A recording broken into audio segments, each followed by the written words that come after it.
नमस्कार, मैं डॉक्टर अमरेंद्र हूँ। मैं बिग अपोलो स्पेक्ट्रा हॉस्पिटल में मेडिकल ऑन्कोलॉजिस्ट हूँ, अर्थात कैंसर चिकित्सक हूँ।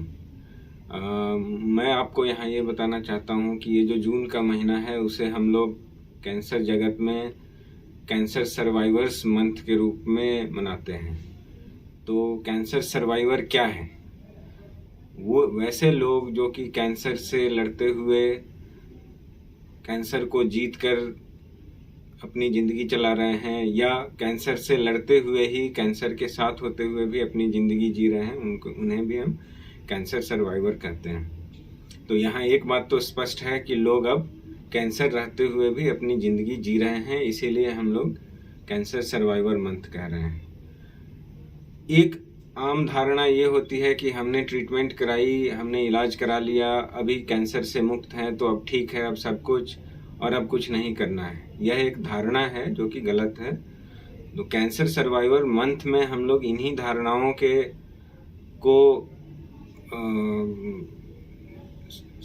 धारणाओं को स्पष्ट करते हैं। जो भ्रांतियां होती हैं उन्हें हम लोग क्लियर करते हैं, स्पष्ट करते हैं।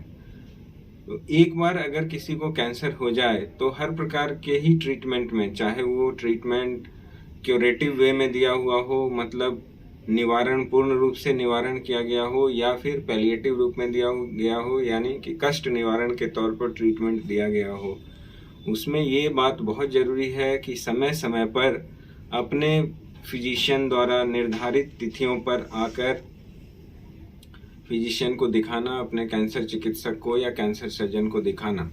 इसके पीछे कई महत्वपूर्ण कारण हैं। जनरली ये देखा जाता है कि कैंसर के दोबारा लौट कर आने की संभावना 2 सालों के अंदर सबसे ज़्यादा होती है। तो इन्हीं 2 सालों में आपको आपके चिकित्सक या सर्जन हर 3 महीने या हर 6 महीने पर आकर आपको बार बार दिखाते रहने को कहेंगे।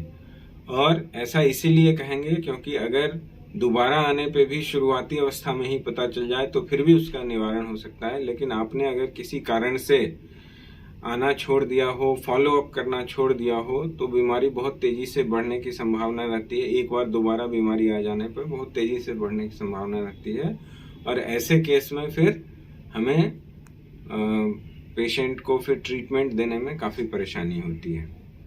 तो रही पहली बात तो ये कि आप कैंसर सर्वाइवर हैं। आपकी एक फर्स्ट लाइन की ट्रीटमेंट, पहली बार की ट्रीटमेंट, चाहे वो रेडिएशन फॉर्म में हो, चाहे वो दवाइयों कीमोथेरेपी के द्वारा हो, इम्यूनोथेरेपी के द्वारा हो, या सर्जरी के द्वारा हो, या इनका कॉम्बिनेशन हो, ये किसी भी रूप से मिश्रित रूप में हो, तो इसके बाद आपको ये नहीं कहना है कि अच्छा अब हमारा इलाज हो गया तो अब हम निश्चिंत हो गए। नहीं, ये भी जिम्मेवारी डॉक्टर की भी है और आपकी भी है कि आप आकर समय समय पर, अंतराल पर आप आकर अपनी जांच कराते रहें। तो ये तो पहली बात हो गई। लेकिन जो कैंसर सर्वाइवर्स में और सारी बातें होती हैं वो ये भी होती हैं कि आपकी दवाई खत्म होने के बाद, कैंसर कीमोथेरेपी खत्म होने के बाद आपको लंबे समय तक थकावट रह सकती है, किसी किसी को खून की कमी हो जाती है, किसी को कभी डिप्रेशन भी हो सकता है, किसी को हड्डियों की कमजोरी हो सकती है, किसी को मसल्स की कमजोरी हो सकती है, या इन सब चीज़ों का कॉम्बिनेशन हो सकता है जो कि विभिन्न अंतरालों तक देखा जा सकता है। तो ऐसे में ये भी ज़रूरी है कि आप अगर कैंसर सर्वाइवर हैं तो आप में ये सब चीज़ों की संभावना एटलीस्ट शुरुआती दौर में बहुत ज़्यादा होती है। ट्रीटमेंट खत्म होने के बाद तो आपको अपने चिकित्सक के संपर्क में रहना चाहिए।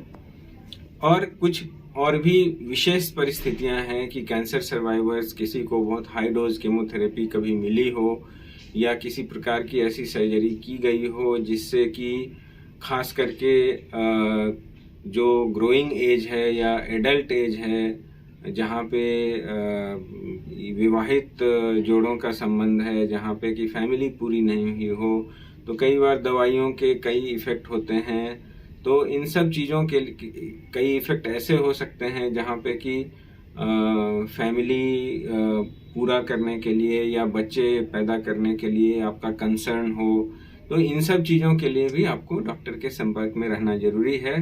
खासकर तब जबकि आजकल कई दवाइयाँ ओरल फॉर्म में आती हैं, ओरल टैबलेट्स चल रही हों आपकी, और आप चाह रहे हों कि हमारा परिवार बढ़े, आप बच्चे पैदा करने के लिए इच्छुक हों, तो उस समय आपको डॉक्टर के संपर्क में रहना जरूरी है कि ये दवाइयाँ क्या बंद करनी है या नहीं करनी है, तो किस मात्रा में लेनी है, कितने अंतराल पर लेनी है, या बंद करनी है तो कितनी देर के लिए बंद करनी है, और बंद करनी है तो क्या ध्यान रखना है, क्या जांच कराते रहनी है।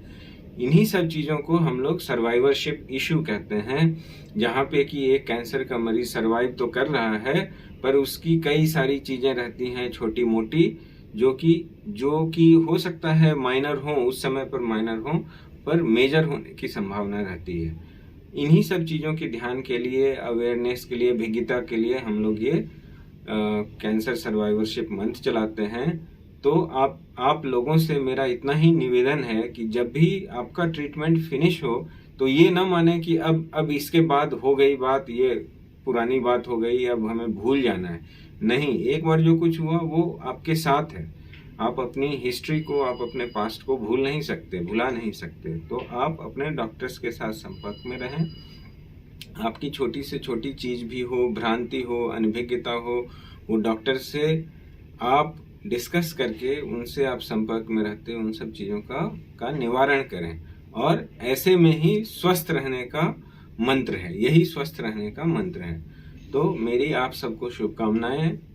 जो भी लोग कैंसर सर्वाइवर हैं, जिनका ट्रीटमेंट लंबे समय से चल रहा है और कैंसर के साथ जी रहे हैं, मेरी आपसे विनती है मेरी आपको शुभाकांक्षाएं हैं कि आप स्वस्थ रहें, प्रसन्न रहें, और अपने साथ अपनी पूरी फैमिली को भी खुश एवं स्वस्थ रखें। धन्यवाद।